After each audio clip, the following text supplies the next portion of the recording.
J'ai fait un master en océanographie, donc je savais que je voulais travailler sur le climat parce que ça devenait vraiment la question un petit peu urgente au cours de mes études. Et je me suis dit, ça m'intéresse. Et je voulais voir l'effet du climat sur les régions extrêmes, donc chaudes ou froides. Et donc arrivé à la fin de mon master, je postule... J'ai un ami qui me conseille de postuler un stage et je me présente, mais j'étais très loin dans les dates limites de candidature. Et on m'apprend en fait que le responsable du stage est en Antarctique, à Concordia, et qu'en fait, il a reçu aucune candidature et je suis un petit peu la seule à me présenter. Et donc, c'est comme ça que l'aventure commence.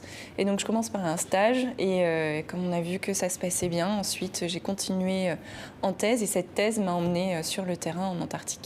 Alors on va quand même rappeler, parce que souvent on a tendance comme à confondre le grand public, à confondre l'Arctique et l'Antarctique. Donc en fait l'Arctique c'est une mer de glace, contrairement à l'Antarctique qui lui est un continent recouvert de neige, je ne dis pas de bêtises jusqu'ici. Et donc l'Antarctique, c'est au pôle sud. Il n'y a pas d'habitants, excepté quelques scientifiques qui mènent des recherches en Antarctique. Pourquoi est-ce que l'Antarctique est moins étudiée en général que l'Arctique ? Je pense que l'Antarctique est juste moins étudié parce qu'il est moins accessible.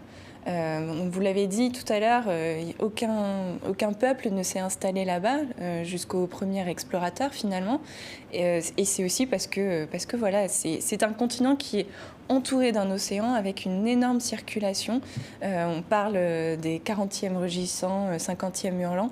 Donc toute cette circulation fait qu'en fait c'est très difficile en fait d'accéder à ce continent. Et puis une fois sur place, c'est que de la glace.